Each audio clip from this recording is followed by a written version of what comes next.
Hey guys, welcome back for episode 2.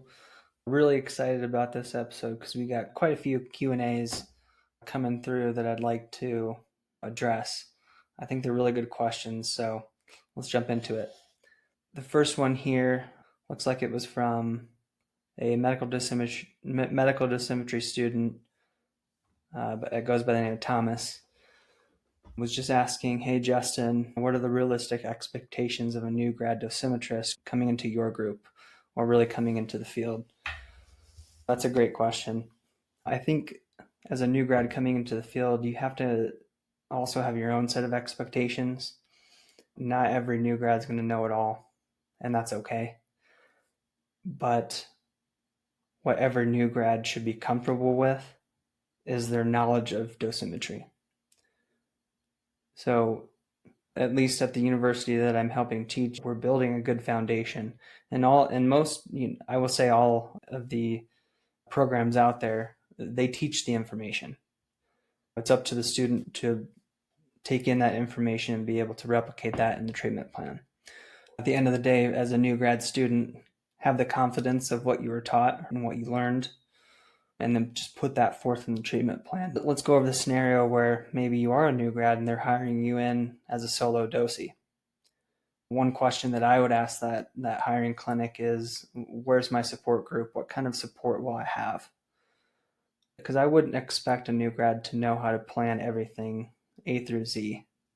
Right? Again, let's say that you have a great support group. Maybe you have, in my scenario, I'm a solo dosimetrist at a clinic. We do have other dosimetrists helping fill in if workload gets a little higher. But at the end of the day, I have access to multiple dosimetrists and multiple physicists across a lot of clinics. So in my scenario, it works really great, right? I was able to learn things very quickly, which I think is great. But at the end of the day, I had a very strong core knowledge set, right? I knew what was expected. I knew the radiation physics behind the plans. I knew what was possible, right? So as far as approaching something I didn't know how to do, whether it was a treatment site that I haven't worked with yet, down to its core, it comes down to the radiation physics that you learned in school. So apply that across all of the techniques, across all of the body sites, and you're not going to have a problem. And when it comes to optimizing, the optimizer will do what it's told, and it will put dose where you tell it to put it. So as long as you have those planning techniques, the opti structures, the correct foundation to control that dose, apply that across every body site. So what I would say to you, Thomas, is again, have that confidence that you know what you're doing. Make sure you have that support system if you do need to reach out. And if you don't, you have me, you have your classmates, you have every instructor that you've been in contact with. It doesn't need to be the clinic that you're at. There is a dosimetry community out there that will help anyone that's in need. Again, great question.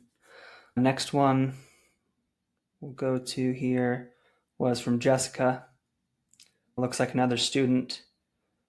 It says, hi Justin, what are the true benefits of using 5 arcs on areas like head and neck, whole brain hippocampal sparing? Yes, I would advocate for that. Sometimes pelvis cases.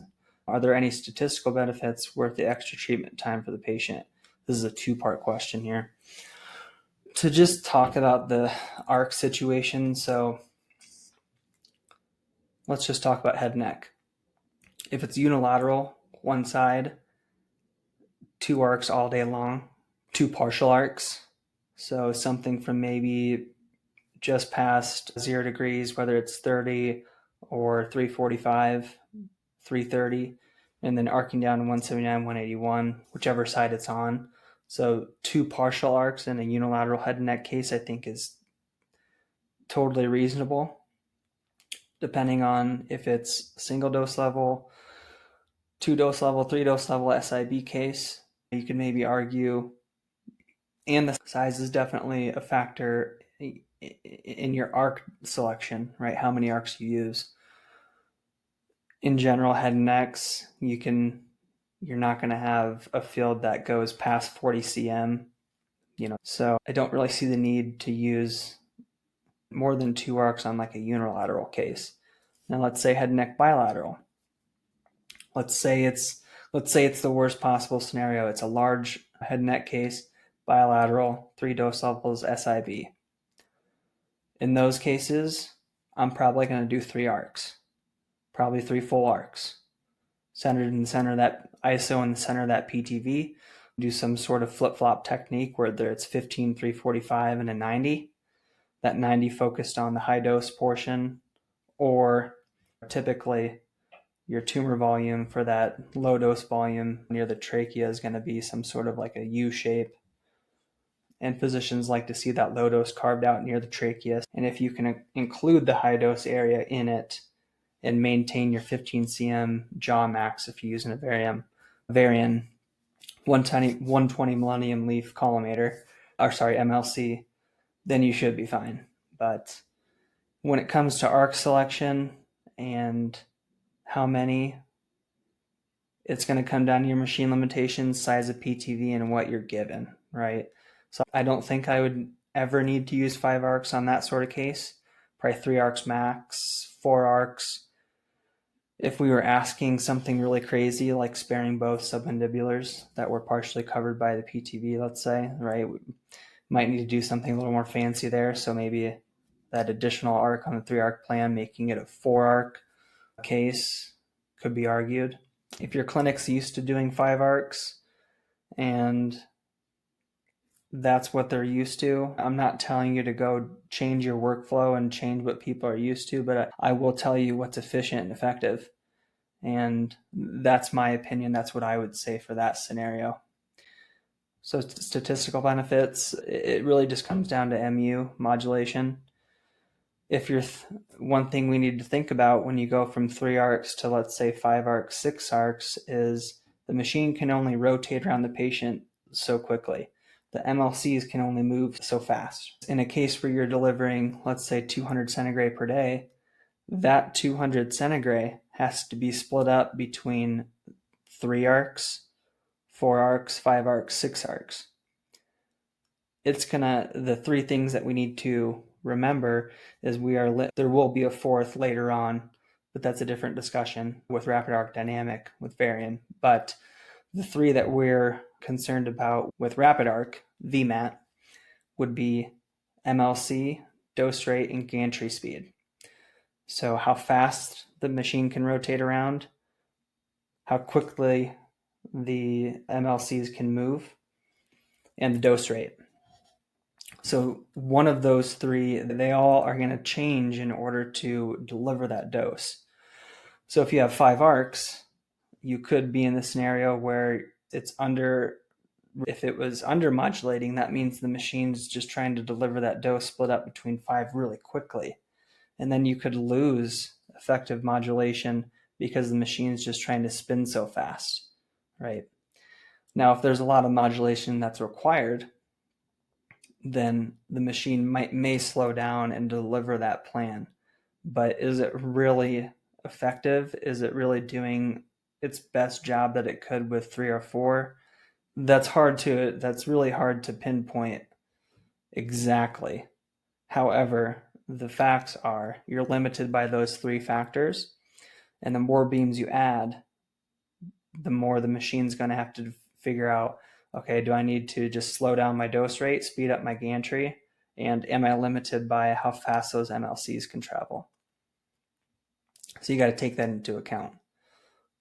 If, let's say you have an SRS case, 1000 centigrade or 2000 centigrade in an SRS brain met. Typically those don't require a lot of modulation, but let's say it's right on the brainstem and it does. In those cases, you may be able to get away with more beams because there's more dose to spread between those arcs, right? There's more real estate to use between those beams per se. The next question was, what are your thoughts on GUDs? For example, using an upper GUD with an alpha value 1 to control mean OAR constraints, or an alpha value of 40 to control max OAR constraints. or even using target GUDs on PTVs. To knock out that last one, I don't use target GUDs on PTVs. I've experimented with them, and they're really, it's more, there's a lot more target GUDs you need to put on the target in order to make it reflect what could be done with a DVO or dose volume objective. However, there are some benefits, but not in the terms of getting a min dose to the target and a max dose. You're much better off just using DVOs in that scenario, in my opinion. There are a few tricks to control 105. There's a GUD value for a target GUD value you can use to control like 105 in the target that works really well. I can control all of that with several different DVOs on the target, which you could also argue is exactly what a GUD does, right? A GUD, for example, alpha value 1 is exactly like a mean constraint DVO. So you're not doing anything different there. Those are the same, exact same. They perform the same, they behave the same. But the upper value 40 to control max OER constraint, what that's doing, I wish I could draw you a little graph, but you can look it up in the papers. What it is, the DVH line going down, right? This portion right here is the tail. So a DVO max constraint, let's say I'm trying to control a 50 gray max on this line, on the DVH. So I may, in the optimizer, I may put a DVO of 4950, something a little under, or 50 gray, let's say. That's just going to be 1 point on that tail at 50 gray. So that's just going to work on one singular point. And if you drive that priority and watch your cost function, you can achieve that goal.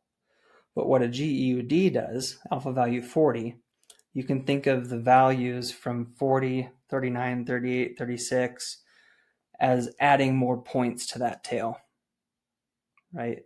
The lower number you go on that GUD, the more points on that DVH curve it's going to start attacking. So on a 40, alpha value 40 GUD for max dose control, it's going to put several points on the tail. 39, it's going to work its way up the portion of that tail a little bit more. 38, even more. So typically what I'm going to put something, a GUD, OAR, I'll stick with 40 or 39 because I don't want to start creeping into the either shoulder or curve of that DVH. I want to focus on just that tail coming down. And the GUD really, you could say, is better sparing on that because it's going to be working on more dose levels. It's more powerful. But what you need to realize is that you're asking for more, so it's going to penalize your overall cost function more. So your plan's going to be working, the optimizer is going to be working harder. So take that into account. If you're already asking a lot from the plan and you have a lot of GUDs and your plan's blowing up and trying to work really hard, then you might be overcomplicating it. So then in that sense, you may just want to stick with one singular DVO and just escalate the priority to get what you want. I use DVOs in all my plans. I've used DVOs exclusively on both plan challenges in 2024 and 2025 and achieved top eclipse plans both times. So it's really just what you prefer and what you want to use. All right, this one's from Ryan. Ryan chimes in, hey, Justin, how did you get into radiation oncology and medical dosimetry? What's your favorite body site to plan and why? Finally, what do you consider the most difficult cases to plan? That's a great question, Ryan. So it's funny, people that may come across this video and hear what's your favorite body site to plan might think it's a weird question, which I get, but I think every dosimetrist does have their favorite body site to treat, which is a morbid question. We do. So I would say my favorite body site, not necessarily body sites, but treatment technique would be SRS, SBRT. I really like escalating high dose into the hypoxic center of a GTV, really taking advantage of that therapeutic ratio inside the cell where it needs that high dose. So that to me is appealing. We're taking radiobiology and mixing it with our treatment techniques, and I think that's really fun. So I really enjoy SBRT lung cases, bone cases, brain cases, and driving that high dose into the GTV, because I like taking advantage of that therapeutic ratio into the hypoxic center of the GTV, right? So that's why I like that site or that technique. How I got into dosimetry, I had touched on in the previous video that I did. So how I got into it was I did rotation therapy, which I didn't like. I got into the planning system, sat in a dark room and contoured for 2 hours and didn't really plan a whole lot, but was like, man, I'm not sure if I could really get into this. But as it turns out, dosimetry gives me a new problem to solve every single day, whether it's finding the records, fusing an image, doing a great treatment plan, or even helping other people like in the field create great plans. It's all problem solving, it's all networking and finding the best solutions. So that's what kind of got me into the field. And that's what made me really love the field, is that problem solving aspect. But how I got into it was I saw it, didn't love it, and then in therapy realized that I think there was just a little bit more for me in terms of solving a problem, in a sense, because I really enjoyed CT Sim and those really hard cases where you had to think of really creative ways to construct a vac lock and aquaplast masks and tongue depressors, custom mouthpieces, stuff like that, where you had to make things, right? And use your brain and solve a problem. So translate that into dosimetry, that's what we do every day. So that's how I got into it, and that's why I love it. And what do you consider the most difficult cases to plan? I would say to start off with that question, though, I guess I want to address, there really isn't any site that I think is difficult. Every site that we have, the basics are all the same. The physics is the same. The CT data set is the same ones and zeros. So I'm using the knowledge that I have in dosimetry and applying it across all the sites. So there isn't specifically a case that's the most difficult, but I would say the hardest things to plan are any site with prior dose, because anytime you get something with prior dose, you already have one hand tied behind your back if it's adjacent to the tumor. So you can't enter it or you can't exit through it. So anytime that the dosimetrist is limited by their degrees of freedom and where they can put a beam, it makes the case 10 times harder. So to answer that question, the prior rad would probably be the hardest cases to plan, because it's something that we have to account for because it happened, and it's not something that I can control up front, something I have to plan around. Good questions, Ryan. That was good. Okay, so the next one, Jenna. Justin, have you planned lattice treatment before? Any tips? Planning one tomorrow. What's your biggest advice on how to control hot spots? Okay. That was the first question, is have you done lattice? Any tips? Second question, what is your biggest advice on how to control hot spots in multiple dose level plans? Okay, good question there. Lattice, yes. I've treated lattice. We've done it a handful of times at our clinic. Great technique to use on bulky tumors, right? Really good for tumors that are relatively radiosistant. The whole lattice theory is we're taking advantage of that bystander effect, and not only using that high dose to create DNA, right, single strand, double strand breaks, but we're also utilizing that low dose, right, the peaks and valleys in that lattice plan to cause that bystander effect in that low dose, those valleys that we're putting in these lattice plans. 2 types of radiation killing, which we learn about, right, in dosimetry, And this is all done in one plan or one shot, usually like 20 gray or so. So I think that's a great technique. My tips for that would be, honestly, the hardest thing for these cases is just knowing what to do. It's not new. We've been doing this for a while, but not a lot of clinics are using it, mostly because we don't know what the standard is. There really isn't a standard. Recently we had a talk on grid therapy, SFRT, and the presenter, very knowledgeable, actually developed the dot decimal brass block that they used for one of the first grid treatments. Brass block that you attach on the machine, has a bunch of little holes cut into it.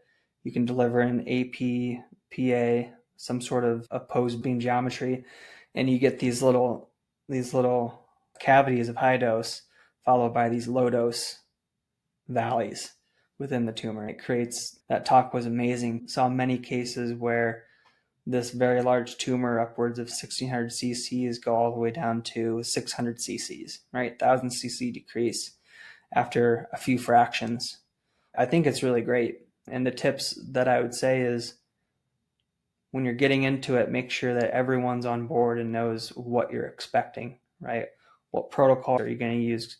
Are you going to use cerebrum blocks? Or are you going to use MLC-based lattice? We use lattice on the treatments that we did here at our clinic.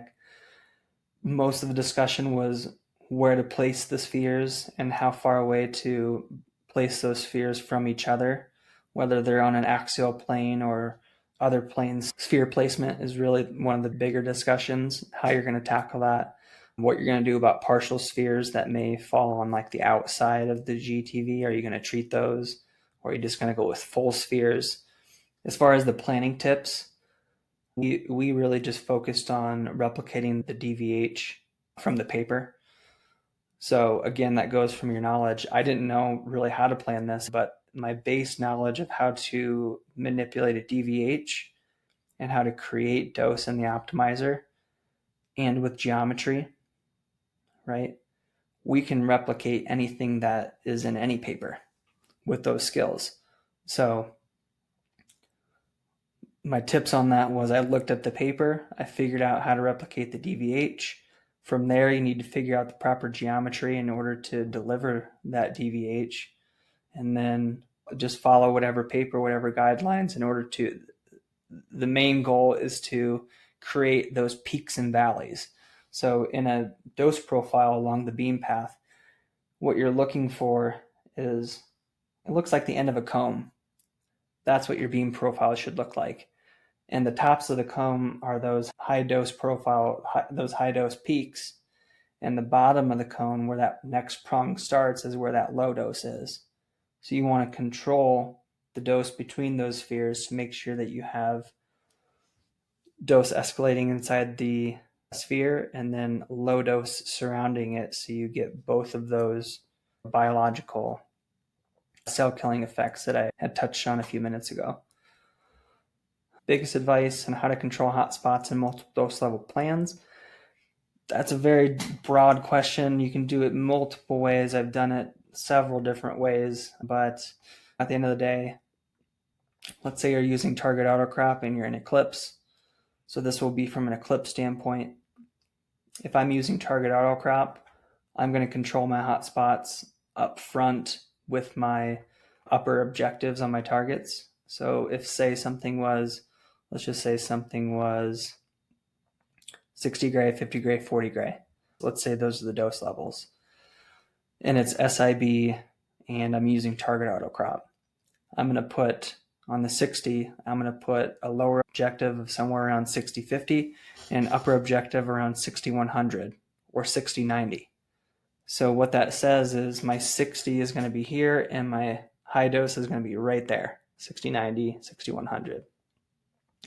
So if I say 6200 or 6300, then my DVH just starts getting more diagonal. I want it to be straight up and down. So I'm going to give it a low dose minimum objective where I want the optimizer to cover the target, and I'm going to cap it off at the lowest dose I can in order to control that hotspot. And if I find that I'm losing target, and I'll do that consecutively down those dose levels, right? 50-50, 50-100, 40-50, 40-100. And if I find that I'm losing target coverage, let's say the middle target's not getting all the dose, or the higher target's not getting all of its dose, 100 to 95. So I might loosen up that upper dose to maybe 6150 or 6175, but I'm going to keep it at a range of around 103 to 105% of the prescription per dose level. I don't want it to go over that. So if you're in there and you're at 60 gray and you give it an upper objective of 110% of 60 gray, then it's not going to work on anything below 110%.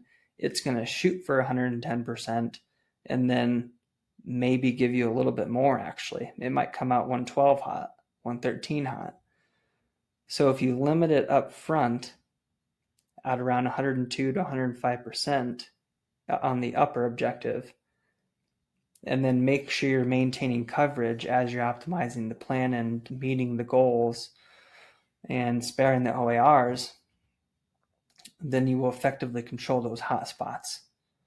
Now, let's say we get through the plan, it's still 112 hot, and I've done everything, it's just hot. If it's 113 hot, I may look at, and I'm talking about the max dose in the plan, I may come in and say, give me an isodose cloud, convert an isodose cloud of, say, 108%. And then that will create a structure. Typically, that all of that 108% should be in your 60 gray volume. It shouldn't be outside of it. If it was, then you didn't put something in the optimizer correctly, because the automatic NTO does a very good job at keeping those dose levels separate. Created that isodose cloud to a structure. I'll go back into the optimizer and just put a max dose objective on that of, say, 105% of 60 gray on that 108% isodose cloud. And I'll give a relatively high priority, knowing that I'm not going to ask for less than 60 gray. Never take that dose down below 60 gray because you want 60 gray to be delivered. But since it's 108%, ask for the optimizer to knock that down to, say, 105% or 103%, 102% if it's not working, right? But make sure you're still maintaining target coverage. Let's say that doesn't work. You've tried it, doesn't work, it's still sitting at 110.5.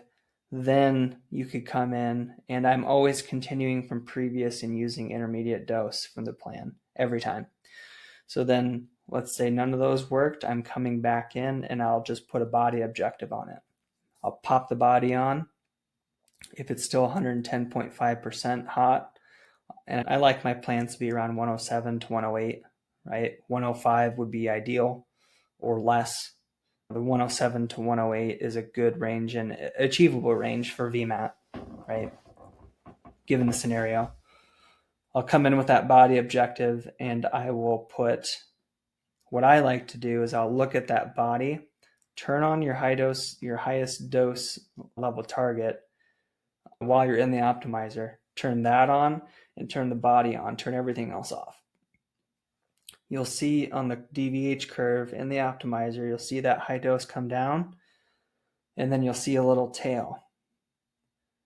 And that little tail is just pixel dose, right? It doesn't really need to be there. It's not doing anything. So where that pixel dose is riding along with that body, I'll drop an upper objective on that 0% volume. I'll start out at 200 priority, and that may fall in the 109%, 108% range of 60 gray. But I'm looking at that tail, I'll drop that body constraint on there and just start escalating priority until I get what I want. That's the last step, last thing that I'll do to control a hotspot if I need to, if I haven't done it in those other steps. And don't be afraid to escalate that to, say, 999 priority. If it's not working, make sure you look at the cost function in on your DVOs and look at it, make sure it's working. If it's at 0.0% at 108% max dose, and at 200 priority and it's not, then up the priority. 500, look at the cost function. It may jump to 0.1, but your max dose didn't go down. Okay, up it more. I've done this many times. It's a technique that I like to use. So I'm not afraid to pop in 999 as a priority right off the bat. I know it's pixel dose. I know it's not going to hurt my tumor coverage because it's more than 100% of what I'm asking. So I know I'm not going to wreck the plan, but that's just based off experience from what I've done, right, in prior plans. So I'll just work on that tail at 999 and start pulling it back until I see that cost function jump to about 0.1, 0.2% of the total cost. And I know it's not really hurting my plan, but it is working on what I'm asking it for. And that's how I would attack those hotspots in that scenario. Thoughts on using 6FFF for whole breast IMRT DIBH? Is it faster for the breath hold, but more peaked beam? Do you ever plan with X jaws greater than 15 cm? Thoughts on jaw tracking? Do you use auto crop? So I already answered that. Yes, I use auto crop. Jaw tracking, I'm always going to have that on, right? The only time you're not going to have jaw tracking on, maybe in an SRS case, where, so when you're doing small SRS lesions in the brain, you need, and you're fitting to that PTV, you need to make sure that that physics has commission. You need to know what physics has commissioned for their small field dosimetry.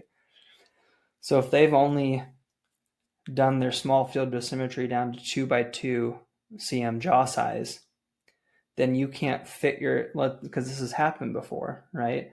I've fit to the PTV, it goes down to 1.5, 1.2 jaw size, but we've only commissioned 2x2. In that case, I would fit my MLCs to the PTV like I normally would, with a 0 or 0.1 MLC leaf margin, and then I would set my jaws to what physics has commissioned, which is 2x2. In the optimizer, I would go in and turn off jaw tracking so the jaws don't shrink in. That's the only time that I would personally turn off jaw tracking. In every other scenario, I'm typically going to leave it on. Because why leave on jaw tracking? Because it's going to move to the closest or the most open MLC leaf edge, and it's going to eliminate interleaf leakage. It's going to have cleaner plans. Greater than 15 cm jaw for a Varian machine. No, 9 times out of 10. No, the 1 out of 10 times that I did have a greater than 15 cm jaw was on a case where it was very large. And in the VMAT planning operations manual for versions 15.1 and up to 16, not 18, although it's still the same in 18, it follows the same 15 cm leaf, max leaf travel distance. So if you limit it to 15, you're going to have the best chances for modulation and probably decreased hotspots because your MLCs are going to be able to close across the field, right? If you have something bigger, then that MLC can only travel as far as 15 cm, and then this is all going to be open, right? The MLCs can't get there. So 15 cm, it allows them to cross along the field so they can modulate the entire aperture in a sense, right? In the manual, it does state that anything above 18 cm, you will physically see or visually see degradation in your modulation, right?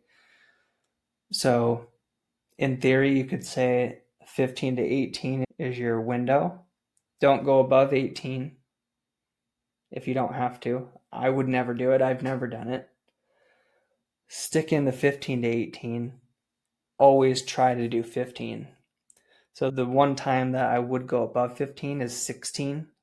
I typically don't go above 16 if I ever have to. I'm going to always try to cap that out 15 because of what I just mentioned.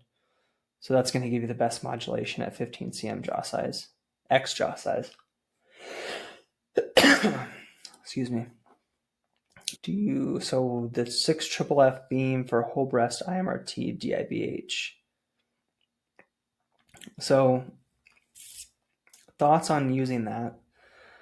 If it was a large case, right? Anytime you get near the edge of that profile on a peaked beam, you'll end up modulating out that peak dose in the center to deliver across a field and make it homogeneous. So, in a sense, you may just be defeating the purpose of the 6FFF beam by modulating out that peak.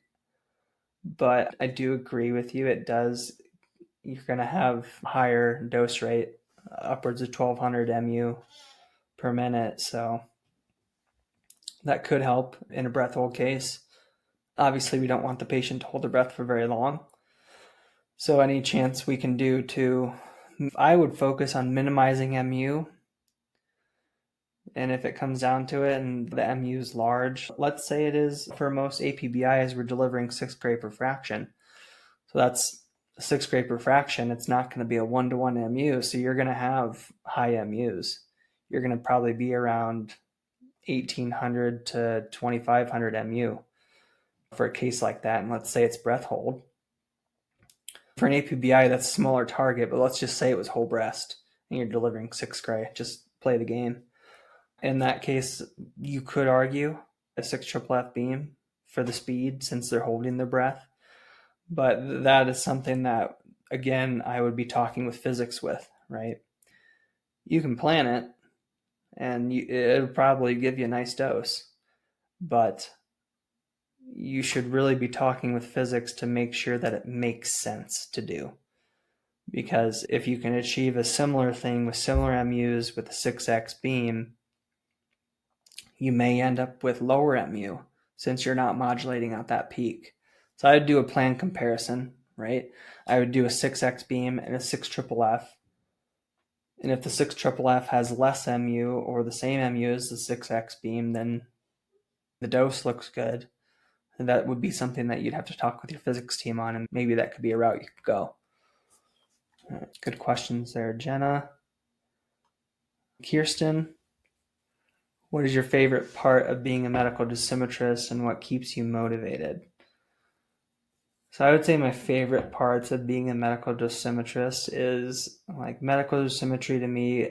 This might be a weird analogy to make, but it feels like I'm painting a picture in a way.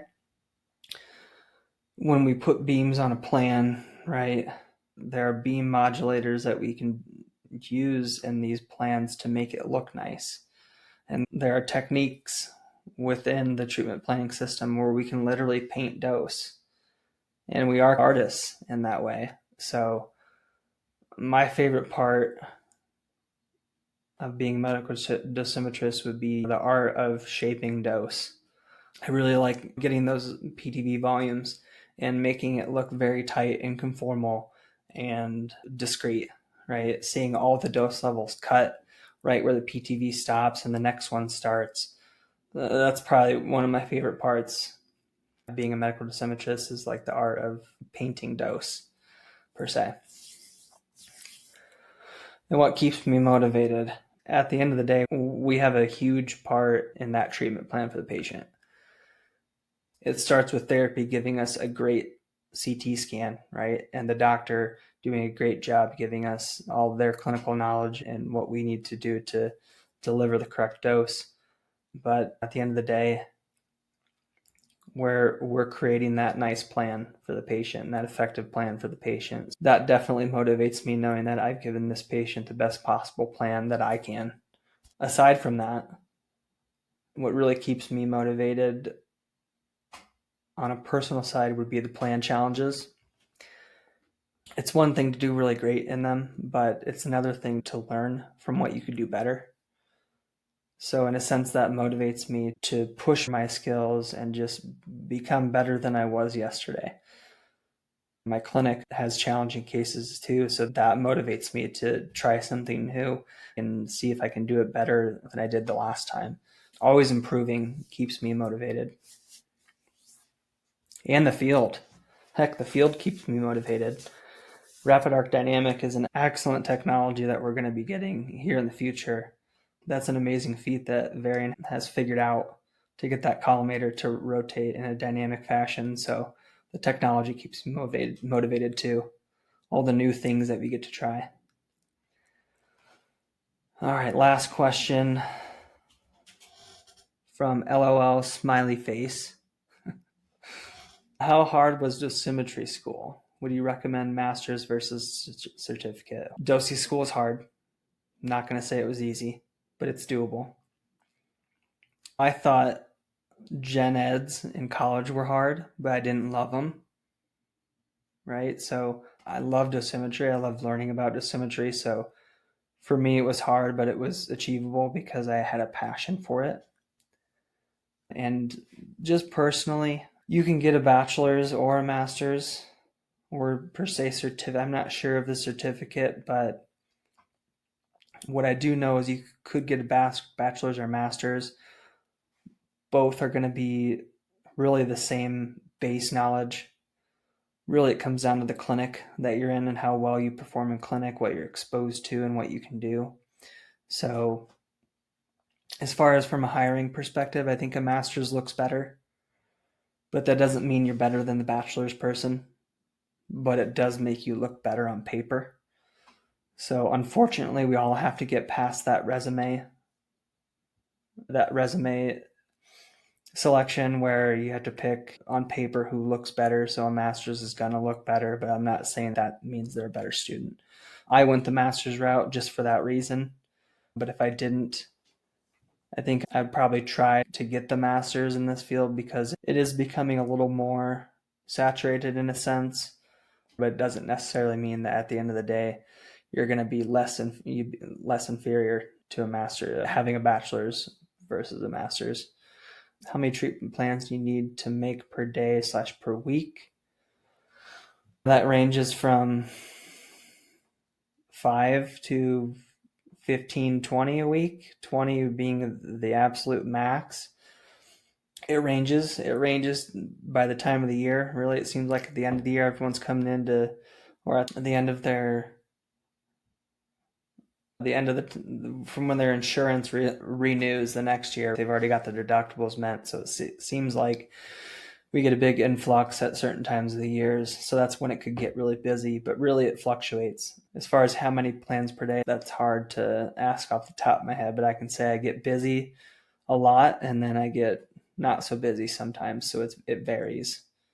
What a week is typical, what I explained in the other video, it ranges from overseeing CT, making sure we got good input, doing image fusions, contouring, doing the plan, getting it checked, maybe reworking the plan if you need to, and then just managing what's on your plate and keeping things rolling, right?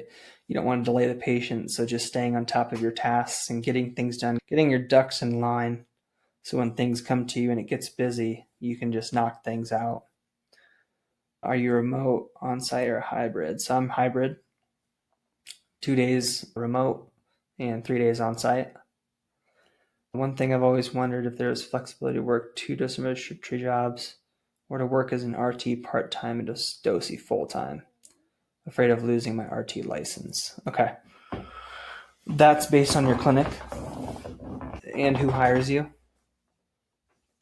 right? Some places will make you sign like NDAs or forms where you can't work in a different job than what you're currently employed. If I worked dosimetry and I had to sign an NDA, I couldn't do any dosimetry work that my company already provides. So that means I couldn't work another job. But that's not the case for all dosimetry jobs. I know many people who have a dosi job during the week. When they clock out for the day, they might do some freelance work, 1 or 2 plans here, and there is a market for that too. But as far as RT and part and full-time dosi, you just have to talk with your clinic on that and make sure that it's not breaching any disclosures that you've already signed. Afraid of losing your RT license, you wouldn't lose it for doing that unless it was some type of document that you've already signed saying that you weren't going to do it or that you couldn't do it, right? But if I sign an agreement that says I can't do that, then I wouldn't do it at risk of losing my job, not necessarily losing my RT license. So just make sure it's okay with your clinic and whatever hiring body hired you. And if you can do it, great. If you can't, then you can't. What I enjoy most, which would be that problem-solving aspect. The mundane things would be doing the image fusions and contouring because it's the same thing. lining up an image to a static image to a static image is the same. I wouldn't say it's like mundane. It would maybe fall under that category, but I don't really think anything is super boring.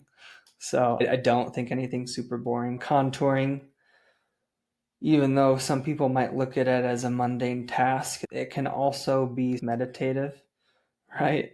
If your auto contouring goes down, yeah, it's going to take you maybe an extra 30 minutes to an hour, depending on the case, to contour something, but you can just go into a zone and contour, maybe put some music on, and it does, in a sense, become a little meditative because you're pulling yourself from that busyness, if there is busyness, and just focusing on what you need to do.